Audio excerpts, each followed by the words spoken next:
Innalhamdulillah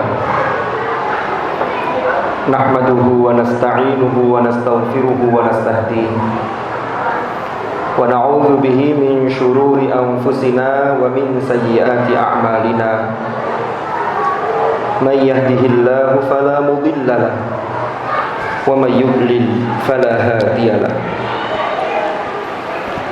Asyhadu an la ilaha illallah wahdahu la syarika lahu wa asyhadu anna Muhammadan abduhu wa rasuluhu la nabiyya ba'dah.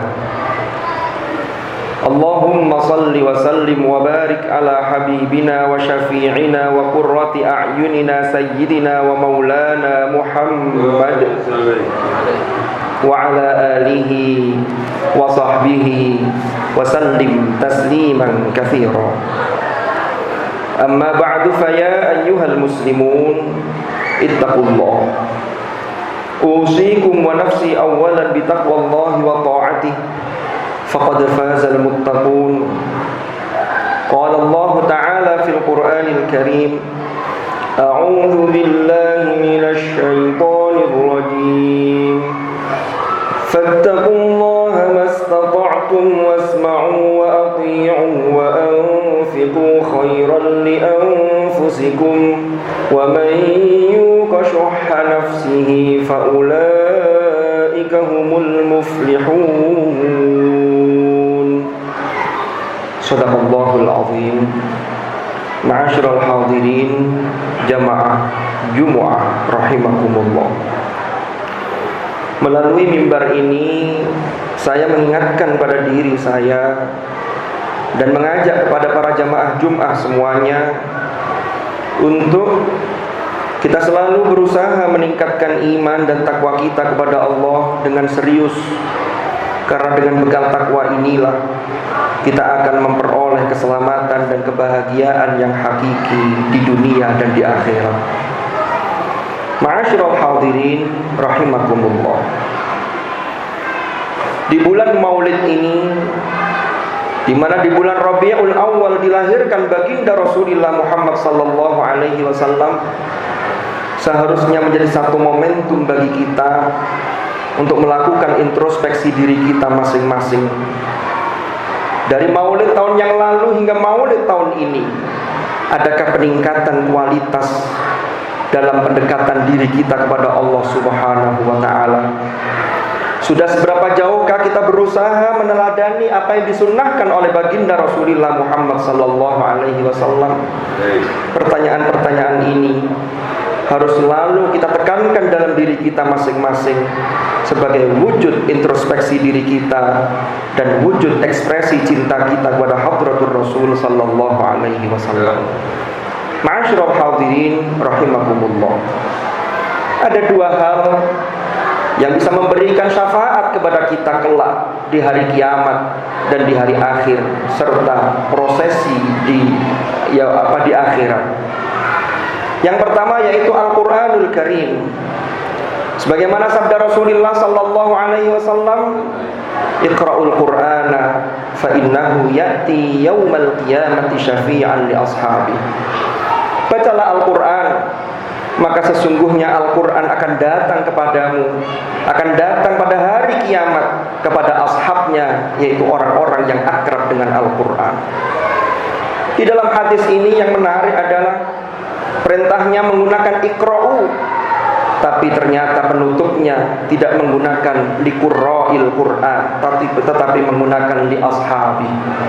Hal ini menunjukkan maka orang-orang yang mendapatkan syafaat adalah orang-orang yang senantiasa membaca, bukan hanya secara lafadznya, tapi terus dalam kehidupannya Al-Quran berusaha diinternalisasikan dalam dirinya.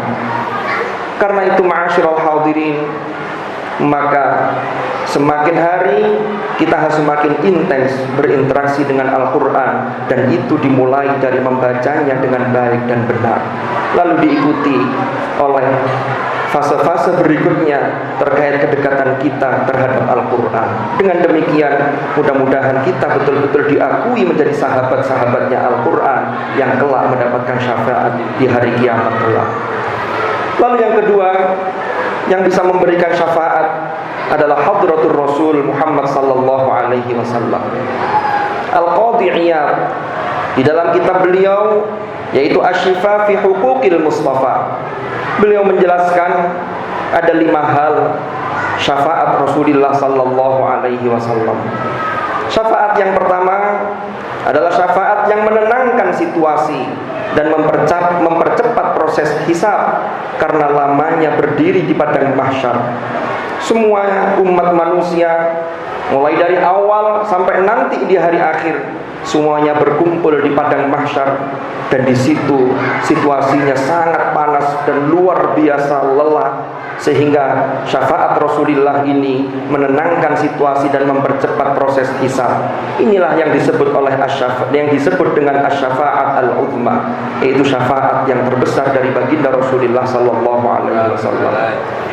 Lalu yang kedua, syafaat Rasulullah dapat berupa memasukkan kaum ke surga atau memasukkan orang-orang ke dalam surga bighairi hisab, yaitu tanpa hisab. Lalu yang ketiga bentuknya adalah ada orang-orang yang telah ditetapkan oleh Allah masuk neraka, lalu kemudian Rasulullah memberikan syafaat kepada mereka sehingga mereka tidak jadi masuk neraka. Lalu yang keempat, orang-orang yang boleh jadi penuh dosa dan telah masuk ke dalam neraka lalu dikeluarkan lantaran syafaat Rasulullah sallallahu alaihi wasallam. Dan bentuk syafaat yang kelima adalah penambahan derajat seseorang yang sudah berada di surga. Maka bagi ahli surga, derajatnya bisa naik di hadapan Allah, yaitu di dalam surganya kelak. Dan itu dengan wasilah Rasulullah sallallahu alaihi wasallam. Rasulullah adalah seorang nabi yang syafi', yang memberi syafaat sekaligus musyafa', yaitu diberi anugerah oleh Allah untuk memberi syafaat kelak kita di hari akhir nanti dan di akhirat nanti. Maka mudah-mudahan kita semua termasuk orang-orang yang mendapatkan syafaat Rasulullah sallallahu alaihi wasallam. Maka dari itu ma'asyiral hadirin, jika kita gabung 2 hal, yaitu syafaat Al-Qur'an dan juga syafaat Rasulullah sallallahu alaihi wasallam, maka tidak ada lain kecuali kita selalu berusaha meneladani akhlak-akhlak Rasulullah sallallahu alaihi wasallam. Karena dalam hadis riwayat Sayyidah Aisyah, beliau menyatakan bahwa Rasulullah akhlaknya adalah Al-Qur'an, kana khuluquhul Qur'an. Artinya sesungguhnya Rasulullah adalah implementasi dan praktek Al-Quran berjalan, sehingga apapun yang dicontohkan oleh Hadratur Rasul, maka ini menjadi tuntunan bagi kita. Dan insya Allah mudah-mudahan kita termasuk orang-orang yang mendapatkan syafaat Rasulullah dan juga syafaat Al-Quranul Karim. Allah Subhanahu wa ta'ala menegaskan dalam firman-Nya dalam surah Thaha ayat 109, Allah menyatakan yauma idzil la tanfa'u syafa'atu illa man adzina lahur rahman wa radiya lahu qaula. Pada hari itu tidak berguna syafaat kecuali syafaat orang yang telah diberi izin oleh Allah, yaitu yang Maha Rahman, dan Allah telah meridhai perkataannya. Dan orang yang telah diberi izin itu tidak lain adalah baginda Rasulullah Muhammad sallallahu alaihi wasallam. Maka momentum bulan Maulid ini sudah seharusnya mengajak kita, menyadarkan diri kita masing-masing untuk melakukan introspeksi diri, sejauh mana kita meneladani akhlak Rasulullah sallallahu alaihi wasallam yang akhlaknya adalah akhlak Al-Qur'an. Mudah-mudahan Allah selalu melindungi setiap langkah kita, Allah selalu menjaga setiap langkah kita, sehingga kita selalu berada dalam ridha Allah Subhanahu wa ta'ala, dan kelak kita kembali dalam keadaan husnul khatimah. Amin amin amin ya mujibas sa'ilin. Wallahu subhanahu yaqulu wa biqawlihi yahtadil muhtadun. Man 'amila shalihan falinafsihi wa man asaa'a fa'alayha wa ma rabbuka bidhallamin lil 'abid. Barakallahu li wa lakum fil Qur'anil Karim wa nafa'ani wa iyyakum bima fihi minal ayat wadh-dhikril hakim wa taqabbala minni wa minkum tilawatahu innahu ta'ala jawadun karimun barrur raufur rahim. أقول قولي هذا وأستغفر الله لي ولكم فاستغفروه إنه هو الغفور الرحيم وقل رب اغفر وارحم وأنت خير الراحمين.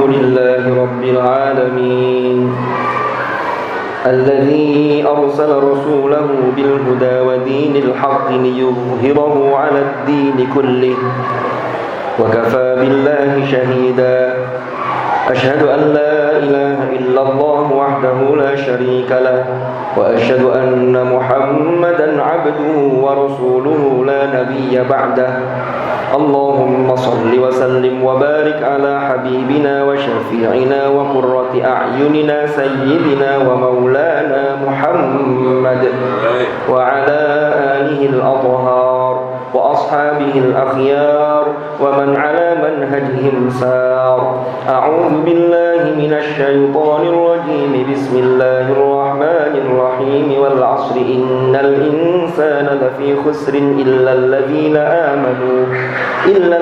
آمنوا وعملوا الصالحات وتواصوا بالحق وتواصوا بالصبر صدق الله العظيم أما بعد فيا عباد الله اتقوا الله أوصيكم ونفسي بتقوى الله وطاعته فقد فاز من اتقى واعلموا أن الله أمركم بأمر بدأ فيه بنفسه وثنى بملائكته وقال عز وجل إن الله وملائكته يصلون على النبي يا أيها الذين آمنوا صلوا عليه وسلموا تسليما اللهم صل وسلم وبارك على سيدنا محمد وعلى آل سيدنا محمد كما صليت وسلمت وباركت على سيدنا إبراهيم وعلى آل سيدنا إبراهيم في العالمين إنك حميد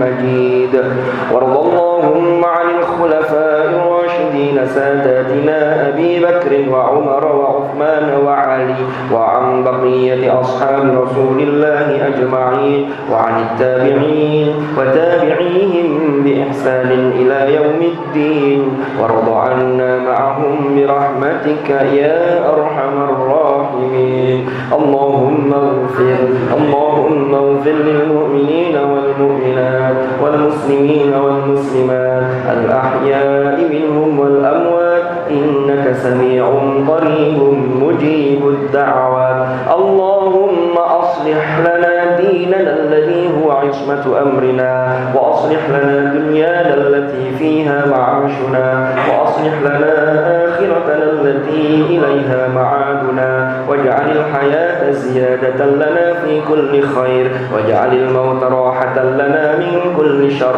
يا أرحم الراحمين ربنا اغفر لنا ولوالدينا وارحمهم كما ربونا صغارا ربنا هب لنا من أزواجنا وذرياتنا قرة أعين واجعلنا للمتقين إماما ربنا آتنا من لدنك رحمة وهيئ لنا من أمرنا رشدا ربنا آتنا في الدنيا حسنة وفي الآخرة حسنة وقنا عذاب النار عباد الله إن الله يأمر بالعدل والإحسان وإيتاء ذي القربى وينهى عن الفحشاء والمنكر والبغي يعظكم لعلكم تذكرون فاذكروا الله العظيم يذكركم واشكروه على نعمه يزدكم واسألوه من فضله يعطكم ولذكر الله أكبر أقيموا الصلاة الحمد لله رب العالمين الله أكبر أشهد أن لا إله إلا الله أشهد أن محمدا رسول الله حي على الصلاة حي على الفلاح قد قامت الصلاة قد قامت الصلاة الله أكبر لا إله إلا الله لا إله إلا الله محمد رسول الله صلى الله عليه وسلم إله أبدا الشهد والله المطلوب أعطيني محبتك ومعرفتك بسم الله الرحمن الرحيم والعوذ بربي من أسمائك والناس من شر الناس وصل الخناس صلي فرض الجمعة ركعتين مستقبل القبلة أداء لله تعالى الله أكبر كبيرا والحمد لله كثيرا وسبحان الله وكنت وعصيرا إني أتمنى من الذين درسنا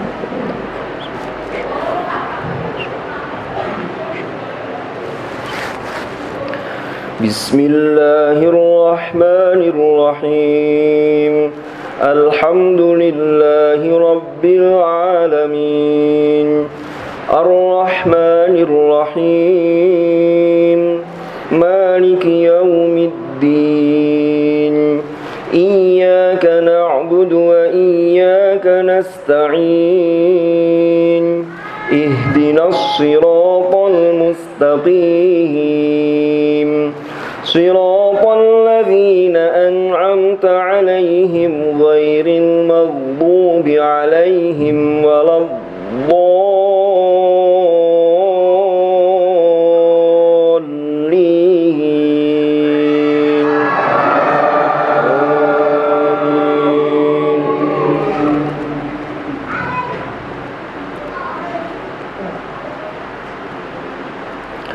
وما كان المؤمنون لينفروا كافة فلولا نفر من كل فرقة منهم طائفة ليتفقهوا في الدين ولينذروا قومهم إذا رجعوا إليهم لعلهم يحذرون. يا أيها الذين آمنوا قاتلوا الذين يلونكم من الكفار وليجدوا فيكم غلظة واعلموا أن الله مع المتقين. وإذا ما أنزلت سورة فمنهم من يقول أيكم زادته هذه إيمانا فأما الذين آمنوا فزادتهم إيمانا وهم يستبشرون. وأما الذين في قلوبهم مرض فزادتهم رجسا إلى رجسهم وماتوا وهم كافرون. أولا يرون أنهم يفتنون في كل عام مرة أو مرتين ثم لا يتوبون ولا هم يذكرون. الله أكبر. سمع الله لمن حمده. ربنا لك الحمد. الله أكبر.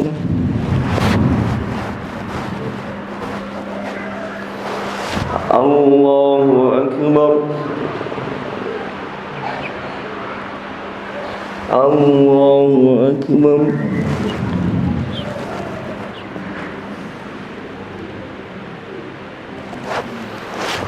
الله أكبر. بسم الله الرحمن الرحيم. الحمد لله رب العالمين. الرحمن الرحيم. مالك يوم الدين. إياك نعبد وإياك نستعين. اهدنا الصراط المستقيم. صراط الذين أنعمت عليهم غير المغضوب عليهم ولا الضالين.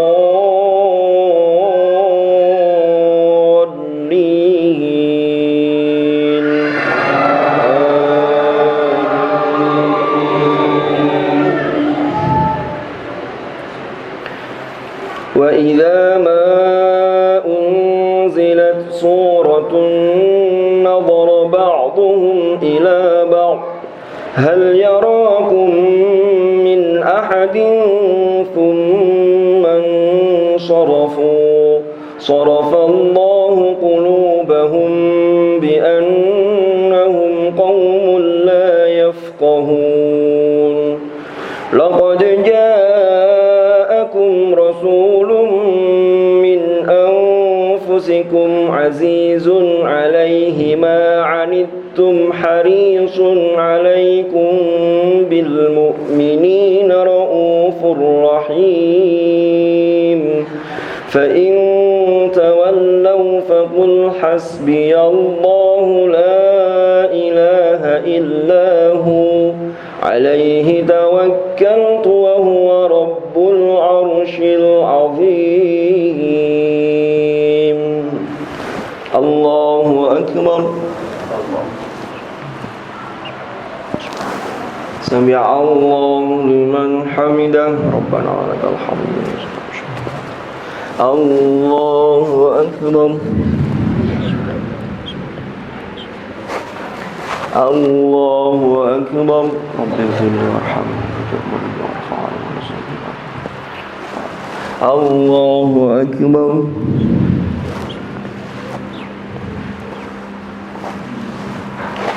الله أكبر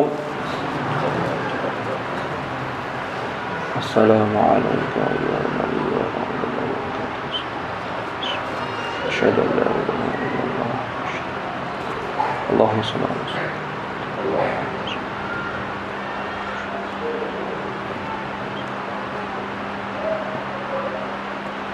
في العالمين. السلام عليكم ورحمة الله. السلام عليكم ورحمة الله.